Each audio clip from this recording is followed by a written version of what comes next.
Assalamualaikum warahmatullahi wabarakatuh. Alhamdulillah nahmaduhu wa nasta'inuhu wa nastaghfiruhu wa nu'minu bihi wa natawakkalu alayhi wa na'udzu billahi min shururi anfusina wa min sayyiati a'malina. من يهده الله فلا مضل له ومن يضلله فلا هادي له ونشهد أن لا إله إلا الله وحده لا شريك له ونشهد أن سيدنا مولانا محمدا عبده ورسوله. قال الله تعالى في القرآن العظيم والفرقان المجيد: أعوذ بالله من الشيطان الرجيم. بسم الله الرحمن الرحيم.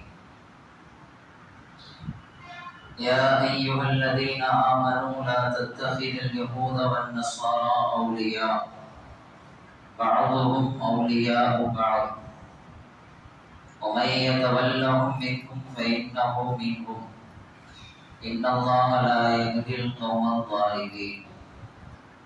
صدق الله العلي العظيم. وقال نبينا صلى الله عليه وسلم: خالف اليهود، أو كما قال عليه الصلاة والتسليم. اللهم صل على سيدنا محمد وعلى آل سيدنا محمد طب القلوب ودوائها وعافية الأبدان وشفائها ونور الأبصار وضيائها وعلى آله وصحبه وسلم. அளவற்ற அருளாளன் நிகரற்ற அன்புடையோன் அல்லாஹ்வின் திருப்பெயரால் தொடங்குகிறேன். எல்லாம் வல்ல அல்லாஹ்வின் அன்பும் அருளும் நம் எல்லோரின் மீதும் வந்து சேரட்டுமாக. நபிகள் நாயகம் ரசூலுல்லாஹி ஸல்லல்லாஹு அலைஹி வஸல்லம் அவர்களின் அன்பையும் ஷஃபாஅத்தையும் அவர்களுடைய மேலான கருணையையும் அல்லாஹ் ரப்பல் ஆலமீன் நமக்கும் நம் சந்ததிகள் குடும்பத்தார்கள் யாவருக்கும் நிறைவாக தந்தருள் புரிவானாக. அன்பிற்குரிய அல்லாஹ்வின் நல்லடியார்களே, இந்த உலகத்தில் பலதரப்பட்ட மனிதர்களை நாம் பார்க்கிறோம். பல இனத்து மக்கள் இருக்கிறார்கள், பல சமயத்து மக்கள் இருக்கிறார்கள், பல்வேறு கொள்கை கோட்பாடுகளை கொண்ட மக்கள் இருக்கிறார்கள், எந்த கொள்கையும் இல்லாத மனிதர்களும் இருக்கிறார்கள். பல்வேறு வகையான மனிதர்களை, இனங்களை, சமயங்களை நாம் பார்க்கிறோம். ஆனால் உலகத்தில் இருக்கிற மனிதர்களிலேயே ஆக மோசமானவர்கள், கேடுகட்டவர்கள் என்றால் அது யூதர்கள் தான். இதை நான் சொல்லவில்லை, அல் குர்ஆனே பல்வேறு இடங்களில் சொல்லுகிறது. அல் குர்ஆன் சரி மூமின்களை பற்றி சொல்கிறது. மூமின்கள் யார், அவர்களுடைய தன்மைகள் என்ன, அடையாளங்கள் என்ன என்பதை குறித்து குர்ஆன் கொடுக்க நிறைய இடங்களில் நாம் பார்க்கலாம். அல்லாஹ்வை ஏற்றுக்கொள்ளாத முஷ்ரிக்குகளை குறித்து அல் குர்ஆன் சரி பேசுகிறது. வெளிப்படையாக இஸ்லாத்திற்கும் இஸ்லாமியர்களுக்கும் நேசக்கரத்தை நீட்டிக் கொண்டு உள்ளத்தில் வஞ்சக எண்ணத்தை வைத்துக் கொண்டிருக்கிற முனாஃபிக்குகள் குறித்தும் அவர்களது அடையாளங்கள் குறித்தும் குர்ஆனில் பல்வேறு இடங்களில் வருகிறது. நசாராக்களை குறித்து வருகிறது. அதிகமாக யூதர்களை குறித்தும் அல்லாஹ் பேசுகிறார். யூதர்கள் யார், அவர்களுடைய செயல்பாடுகள் என்ன, அவர்களிடத்தில் இருந்த மோசமான தன்மைகள் என்ன என்பதை குர்ஆன் முழுக்க, குர்ஆன் நெடுகிலும் நாம் பார்க்கலாம். மன்னிக்க முடியாத குற்றங்கள், அல்லாஹ்வும் ரசூலும் பொருந்திக் கொள்ளாத, மன்னிக்கவே மாட்டார்கள் என்று சொல்லும்படியான பல்வேறு குற்றங்கள் யூதர்களிடத்தில் இருந்ததை குர்ஆன் நமக்கு அடையாளப்படுத்தும். அல்லாஹ் சொல்லுகிறான், அஃபதத்மஊன அய்யுமினு லக்கும், உங்களை அவர்கள் ஏற்றுக்கொள்வார்கள் என்று ஆசைப்படுகிறீர்களா? யூதர்கள்லாம் ஈமான் கொள்வாங்க, அவர்கள் நம்பிக்கை கொள்வார்கள் என்று நீங்கள் கனவு காணுகிறீர்களா? இல்லை, நிச்சயமாக அது நடக்காது. ஏனென்றால் அவர்கள் செய்த அந்த காரியம் மிக மோசமானது, ஈமானுக்கு எதிரானது, அல்லாஹ் ரசூலுடைய கோபத்தை ஏற்படுத்தக்கூடியது. வகதகான ஃபரீக்கும் மின்ஹும் யஸ்மஊன கலாமல்லாஹ் சும்ம யுஹர்ரிஃபூனஹு மின் பஅதி மா அகலூஹு வ ஹும் யஅலமூன். அல்லாஹ்வினுடைய வேதத்தை அவர்கள் படிக்கிறார்கள், கேட்கிறார்கள். அது அல்லாஹ்வினுடைய வேதம் என்று அவர்களுக்கு தெரியும், அதுதான் சத்தியமானது என்று அவர்களுக்கு புரியும். இருந்த போதிலும் அந்த அல்லாஹ்வினுடைய வேதத்தையே மாற்றுகின்ற அளவிற்கு மிக துணிச்சலும் தைரியமும் கொண்டவர்கள் அவர்கள். அவர்கள் சாதாரண மனிதர்கள் அல்ல, அல்லாஹ்வினுடைய வேதத்திலேயே கை வைத்தவர்கள். அவர்களுக்கு தெரியாமலா இல்ல, இது அல்லாஹ்வினுடைய வேதம் என்று நன்றாகவே அவர்களுக்கு தெரியும். தெரிந்த போதிலும் அந்த அல்லாஹ்வினுடைய வேதத்தை மாற்றக்கூடிய மோசமான காரியத்தை அவர்கள் செய்தார்கள். அல்லாஹ்வின் வேதம் ஒன்றை ஹலால் என்று சொன்னால் அவர்கள் அதை ஹராம் என்று சொல்வார்கள். அல்லாஹ்வுடைய வேதம் ஹராம் என்று சொன்னதை ஹலால் என்று சொல்வார்கள். சத்தியம் என்று சொன்னதை அசத்தியம் என்றும், அசத்தியம் என்று சொன்னதை சத்தியம் என்றும் அவர்கள் மாற்றி மாற்றி அல்லாஹ்வினுடைய வேதத்தில் இடைச்செருகலை செய்தார்கள். தங்களுடைய சொந்த கருத்துக்களை புகுத்தினார்கள். வேதத்திலேயே கை வைத்த மகா குற்றத்தை புரிந்தவர்கள் தான் யூதர்கள் என்று அல்லாஹ் அவர்களை குறித்து பேசுகிறார். மாற்றியதோடு மட்டுமின்றி தாங்கள் எழுதிய அந்த விஷயத்தையே அல்லாஹ்வினுடைய வேதம் என்றும் சொன்னார்கள். அல்லாஹ் அதையும் சொல்கிறான், ஃபவைலுல் லில்லதீன யக்துமூனல் கிதாப பிஐதீஹிம், தங்களுடைய கரத்தால் எழுதி வயகூலுன மாதா மின் இன்தில்லாஹ், இதுதான் அல்லாஹ்வினுடைய வேதம் என்று அவர்கள் சொன்னார்கள்.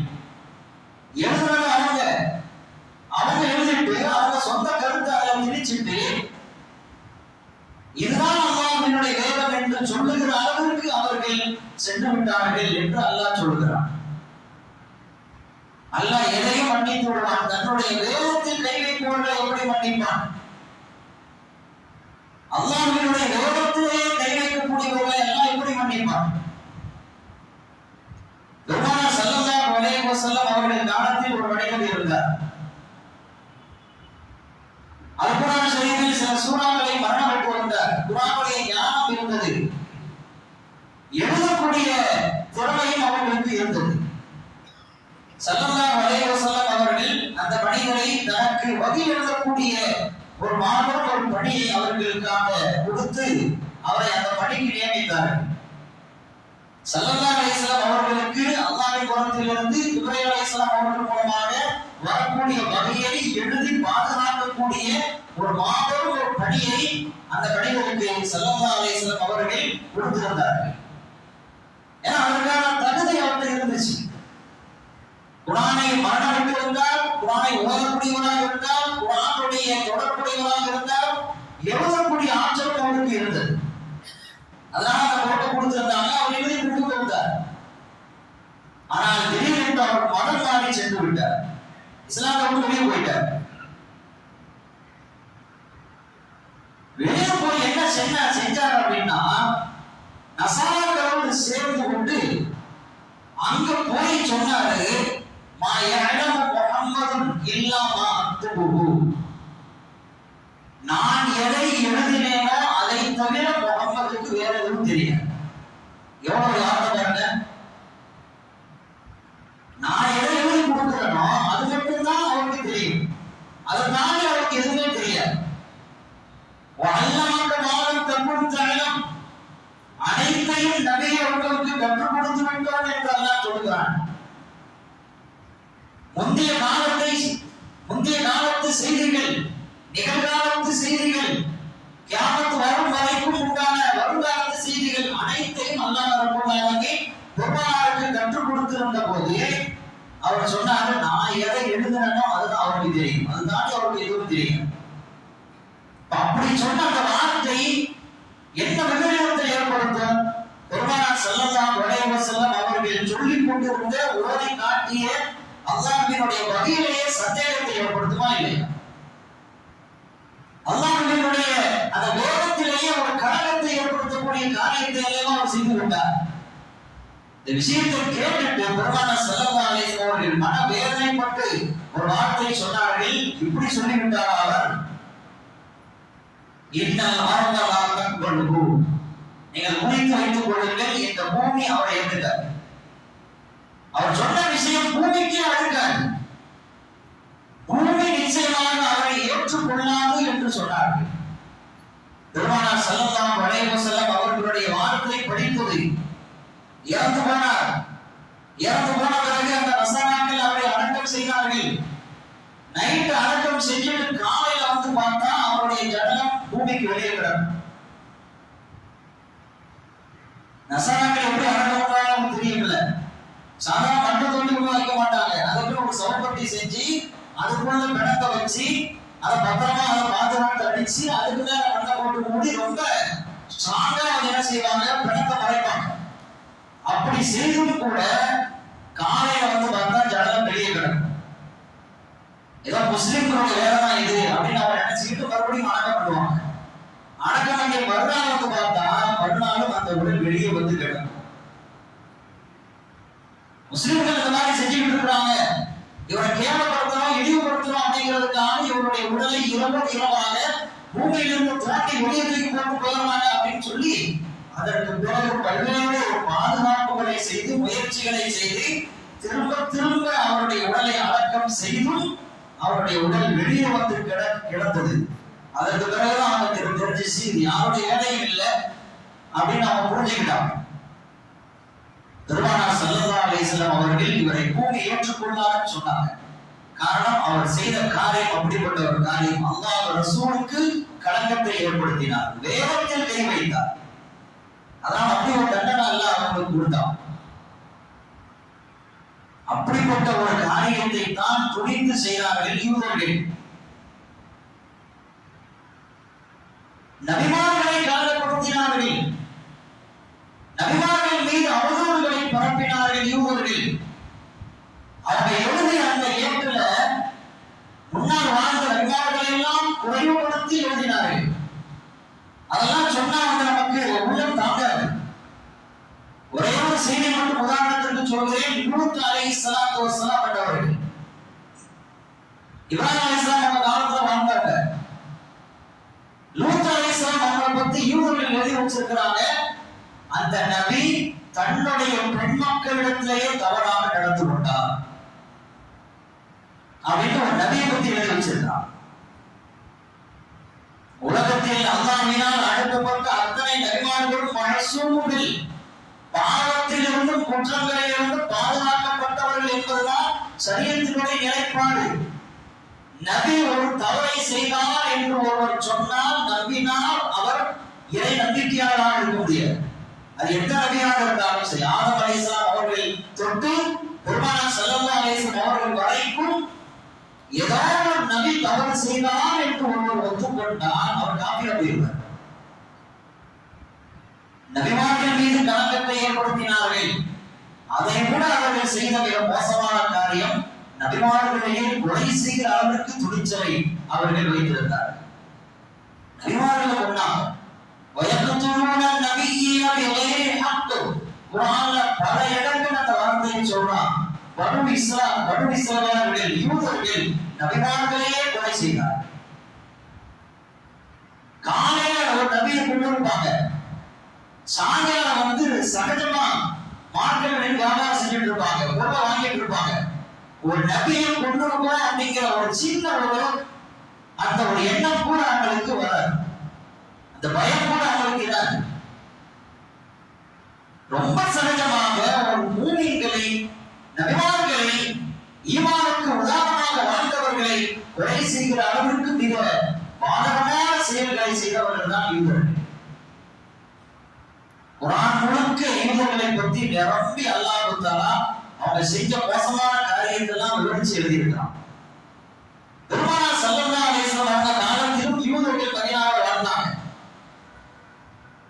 அவர்கள் இருப்பை பெருமானார் ஸல்லல்லாஹு அலைஹி வஸல்லம் அவர்கள் ஏற்றுக்கொண்டார்கள். அவர்கள் இருக்கட்டும் அப்படின்னு ஒத்துக்கிட்டாங்க. அவர்கள் உடன்படிக்கை செய்திருந்தார்கள். அவர்களுடைய வழிபாடுகளை சுதந்திரமாக செய்வதற்கு பெருமானார் ஸல்லல்லாஹு அலைஹி வஸல்லம் அவர்கள் அனுமதி கொடுத்திருந்தார்கள். ஆனால் பெருமானார் செய்த உடன்படிக்கை எல்லாம் மீறி மக்கத்து குறைஷிகளோடு சேர்ந்து மக்கத்து காபிர்களோடு சேர்ந்து இஸ்லாமியர்களுக்கு எதிரான நடவடிக்கைகளில் அவர்கள் ஈடுபட்டார்கள். இஸ்லாமியர்களுடைய வெற்றியை கண்டு மனம் வருந்தினார்கள். இஸ்லாமியர்கள் தோற்று போனா அதை பார்த்து சந்தோஷப்பட்டார் யூதர்கள். அப்படி ஒரு கீழ்த்தரமான ஒரு குணம் அன்னைக்கு யூதர்களுக்கு, பெருமானாருடைய காலத்தில் வாழ்ந்த யூதர்களுக்கு இருந்தது. பத்ர் முடிந்திருக்கிறது, இஸ்லாத்தினுடைய முதல் போர்க்களம். எதிரிகளை களத்தில் கண்டு மிக வீரதீரமாக போர் செய்து எதிரிகளை எதிர்த்து போராடி வெற்றி பெற்று விடுவார் என்ற அந்த மகிழ்வில் திருப்தியில் சகாபாக்கள் எல்லாம் இருக்கிற பொழுது யூதர்கள் வந்து சொன்னார்கள், எனக்கு பெருசா வெற்றி பெற்றுட்டோம் அப்படின்னு சொல்லி மார் தூக்கி கொடுக்கிறீர்களே, மார் கட்டி கொடுக்கிறீர்களே, நீங்க என்ன பெரிய வீரர்களோட போட்டி போட்டீங்க, வீரர்களா கலந்து சந்திச்சீங்க, மக்களோட வியாபாரிகள், சாதாரண பாமர மக்கள், போர்னால என்ன தெரியாது, சட்டனால என்ன தெரியாது, அவரோட போரிட்டு வெற்றி பெற்றுட்டு நீங்க வெற்றி பெற்றுட்டீங்க அப்படின்னு சொல்லி பெருமையா பேசிட்டு இருக்கீங்களா? எங்களை மாதிரி போர் தந்திரம் தெரிந்த, போர் நுணுக்கங்கள் தெரிந்த எவ்வளவு நீங்க போர் செஞ்சு வெற்றி பெற்றிருந்தால் உங்களோட வெற்றி உண்மையானதாக இருக்கும். அவரோட போர் செஞ்சு வெற்றி பெற்றுட்டோம்னு சொல்லி பெருமையா வச்சுட்டு இருக்கீங்க அப்படின்னு சொல்லி பத்ருடைய வெற்றியை சாதாரணப்படுத்தி பேசினார் யூதர்கள். சஹாபாக்கள் மத்திய ரொம்ப மன வருத்தத்தை ஏற்படுத்தியது, மானவ கொந்தளிப்பை உருவாக்கியது. இப்படி மதீனாவில் அவர்கள் செய்த குழப்பங்கள் நிறைய. ஸல்லல்லாஹு அலைஹி வஸல்லம் அவர்கள் சஹாபாக்களை, மக்காவாசிகளை, மதீனாவாசிகளை, மதீனாவுக்குள் இருந்த பல்வேறு பிரிவினை சார்ந்த இஸ்லாமியர்களை ஒன்றுபடுத்துவதற்கு அவர்கள் செய்த முயற்சி அலாதியானது. மதீனாவுக்கு வந்தவுடன் பெருமானார் ஸல்லல்லாஹு அலைஹி வஸல்லம் அவர்கள் செய்த முதல் காரியம், புறப்பட்டு போயிருந்த பிரிவினை சந்தித்து கொண்டிருந்த அன்சாரிகளை எல்லாம் ஒன்று சேர்ந்தார்கள். ஒரே கொலையின் கீழ் கொண்டு வந்தார்கள். பரம்பரையாக சண்டை போட்டுக் கொண்டு பரம்பரை எதிரியாக இருந்து கொண்டவர்கள் எல்லாம் உடன்பிறவா சகோதரர்களாக ஒரு இன்னொருத்தருக்கு உயிரை கொடுக்கிற அளவுக்கு மிகப்பெரிய சகோதரத்துவத்தை பெருமானார் ஸல்லல்லாஹு அலைஹி வஸல்லம் அவர்கள் மதீனாவில் ஏற்படுத்தினாங்க. ஒற்றுமையை ஏற்படுத்துவதற்கு ஸல்லல்லாஹு அலைஹி வஸல்லம் பாடுபட்டாங்க.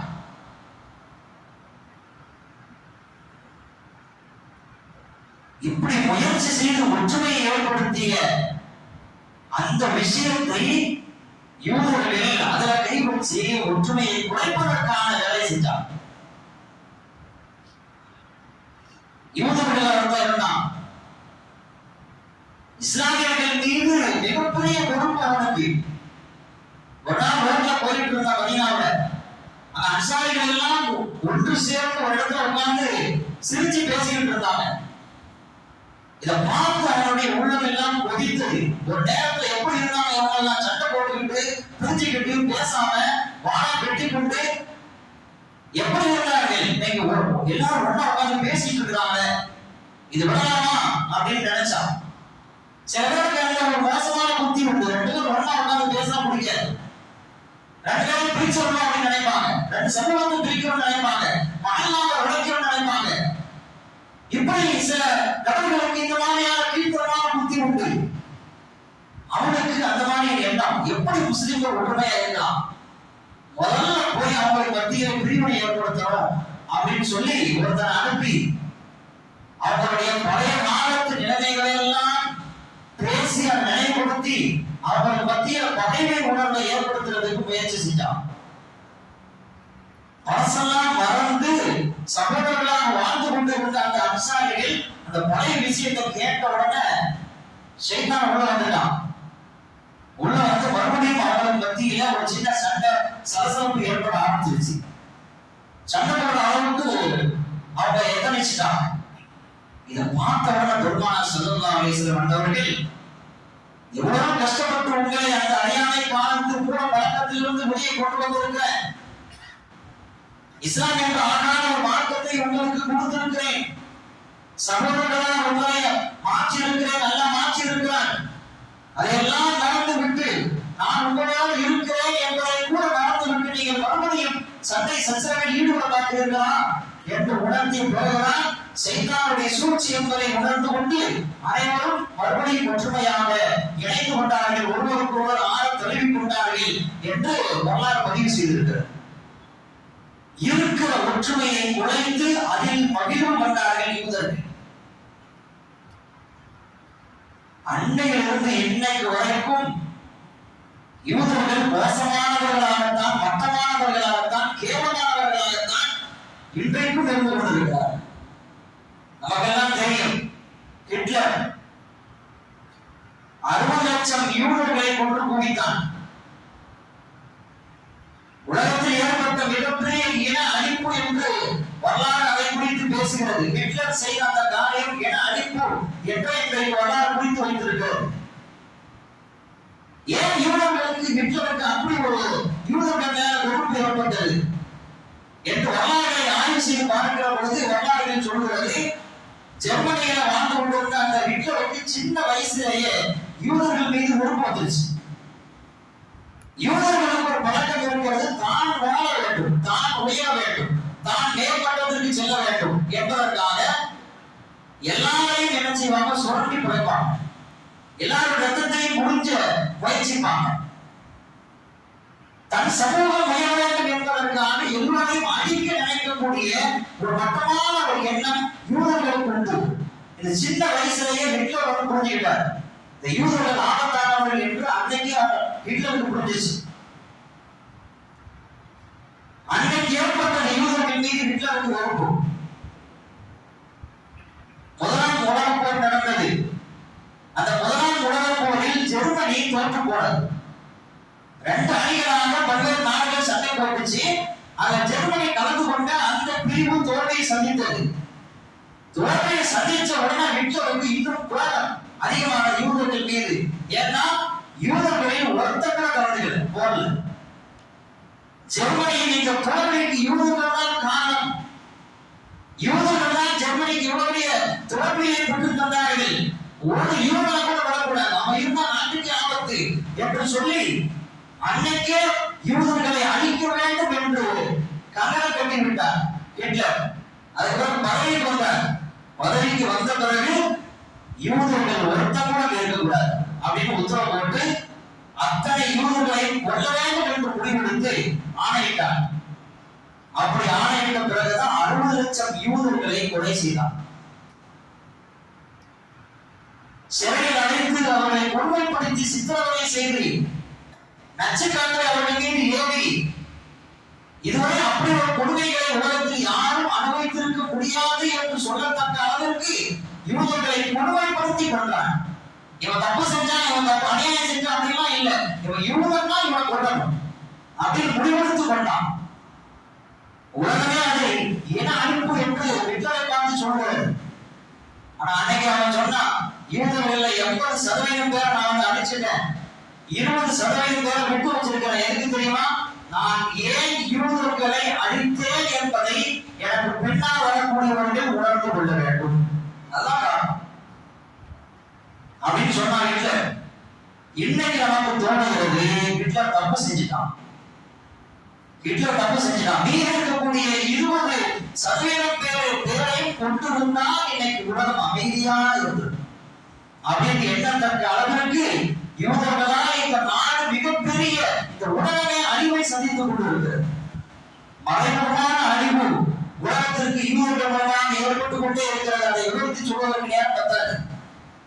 குறிப்பாக இன்றைக்கு பலஸ்தீன மக்கள் யூதர்களால் சின்ன பின்னமாகிக் கொண்டிருக்கிறார். அந்த சமூகத்தையே அழித்துக் கொண்டிருக்கிறார்கள், இன அழிப்பை செய்து கொண்டிருக்கிறார்கள். ஒரு இனத்தை அழிக்கக்கூடிய காரியத்தை இஸ்ரேல் இன்றைக்கு செய்து கொண்டிருக்கிறது. 2 வருடங்களாக நடந்த போர்க்களத்தில் 65,000க்கும் மேற்பட்ட பலஸ்தீன இஸ்லாமியர்கள் ஷஹீதாக்கப்பட்டார்கள். 3 லட்சம் பேர் இதை தாக்கு பிடிக்க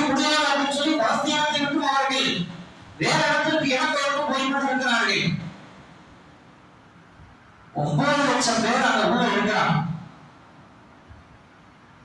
என்ன நடந்தாலும் பரவாயில்ல, எங்க உயிரே போனாலும் பரவாயில்ல, நாங்கள் இந்த மண்ணை விட்டு போக மாட்டோம், இந்த மண்ணை விட்டு தர மாட்டோம், பைத்துல் முகத்தஸை விட்டு தர மாட்டோம் என்று சொல்லி 9 லட்சம் பேர் இன்னைக்கு அங்கே இருந்து கொண்டிருக்கிறார்கள். 65,000 பேரை கொண்ட பிறரும் கூட அவனுடைய அந்த கால் வெறி, ரத்த வெறி அடங்கவில்லை. ஒருத்தம் கூட இந்த பலஸ்தீனத்தில் இருக்கக்கூடாது என்று சொல்லி இஸ்ரேல் அனைவரையும் அழிக்கக்கூடிய மாதாகர செயலை செய்து கொண்டிருக்கிறது. செயற்கையான பட்டினியை ஏற்படுத்தி, பஞ்சத்தை ஏற்படுத்தி, ஒரு பக்கம் குண்டுகளால் வீசி கொடுக்கிறது, இன்னொரு பக்கம் பட்டினியை ஏற்படுத்தி பட்டினி சாவை இன்னைக்கு இஸ்ரேல் செய்து கொண்டிருக்கிறது. உலகமே பார்த்து கண்ணீர் வடிக்கிற மிக மோசமான ஒரு செயல். அழுது துவா செய்து கொண்டே இருக்கிறோம், அல்லாஹ்விற்கு மன்றாடி கொண்டே இருக்கிறோம். பலஸ்தீன மக்களுக்கு முடிவாக பிறக்க வேண்டும் என்று கேட்காதவர்கள் உலகத்தில் யாரும் இல்லை. ஆனாலும் அவர்களுக்கு இன்னும் விடிவு காலம் பிறந்ததாக தெரியவில்லை. இஸ்ரேலுடைய நோக்கம் பலஸ்தீனம் ஒட்டுமொத்தமாக பலஸ்தீனத்தை கைப்பற்றணும், பைத்துல் முகத்தஸை கைப்பற்றணும், அனைவரையும் கொண்டு கொள்ள வேண்டும் அல்லது இங்கிருந்து காலி செய்ய வேண்டும் என்று அதற்கான திட்டங்களை வகுத்து ஒவ்வொன்றாக இஸ்ரேல் செய்து கொண்டிருக்கிறது. இன்னைக்கு நாம செய்ய வேண்டிய மிக முக்கியமான கடமை, பொறுப்பு, பலஸ்தீன மக்களுக்காக நாம் துஆ செய்ய வேண்டும். அவர்களை அழித்துக் கொண்டிருக்கிற இஸ்ரேலுக்கு அழிவு ஏற்பட வேண்டும் என்று நாம் துஆ செய்ய வேண்டும்.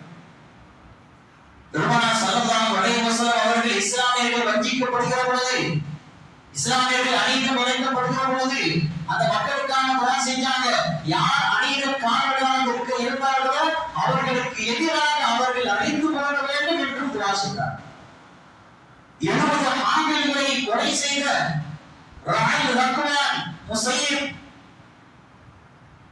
பனு லஹியான் போன்ற 4 கிளைகளுக்கு எதிராக பெருமானார் ஸல்லல்லாஹு அலைஹி வஸல்லம் அவர்கள் ஒரு மாத கால தொழுகையில் குர்ஆன் அவர்களுக்கு அழிவு ஏற்பட வேண்டும் என்று துஆ செய்தார்.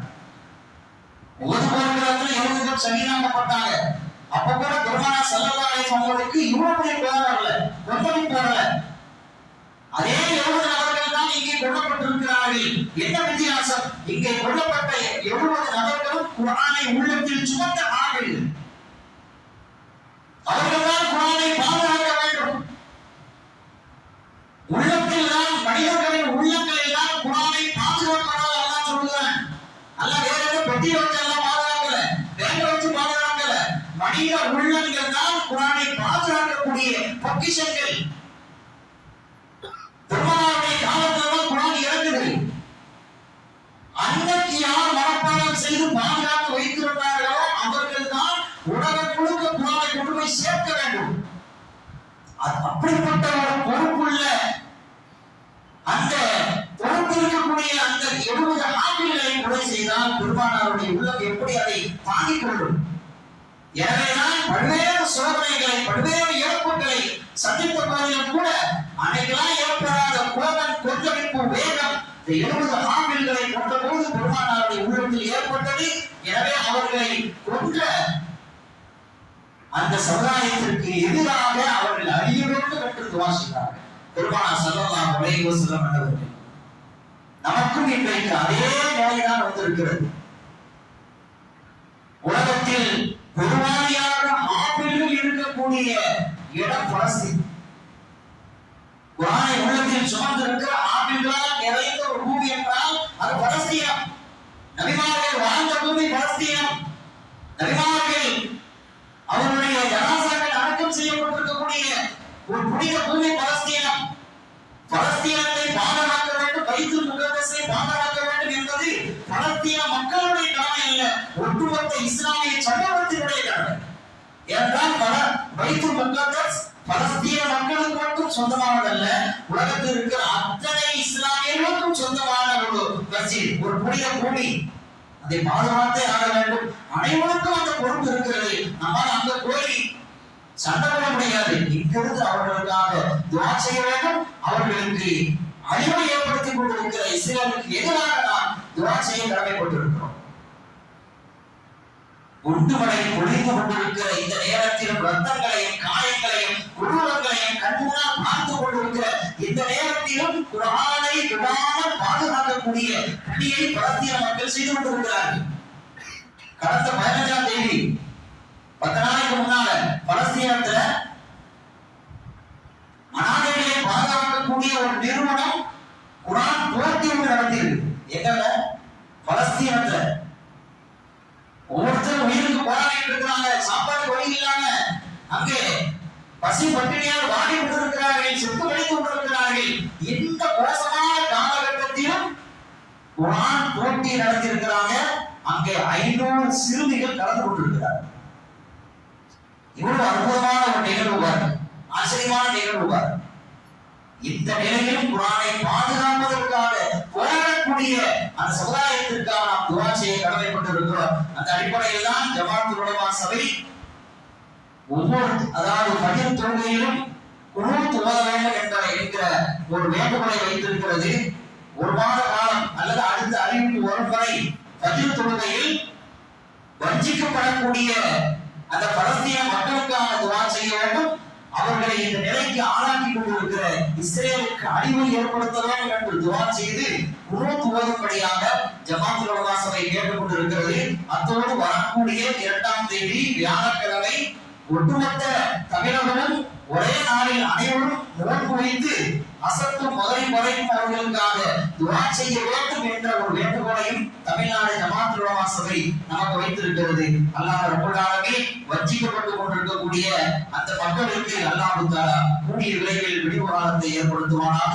அவர்களை அந்த இடத்தை அழிக்க வேண்டும் என்று துடித்துக் கொண்டிருக்கிற அந்த இஸ்ரேலை அல்லாஹ் ரப்பல் ஆலமீன் இடமில்லாமல் அடையாளம் தெரியாமல் அல்லாஹ் ரப்பல் ஆலமீன் அழித்து விடுவானாக. வாகுரு தஅவானா அல்ஹம்துலில்லாஹி ரப்பில் ஆலமீன். அஸ்ஸலாமு அலைக்கும் வரஹ்மத்துல்லாஹி வபரகாத்துஹு.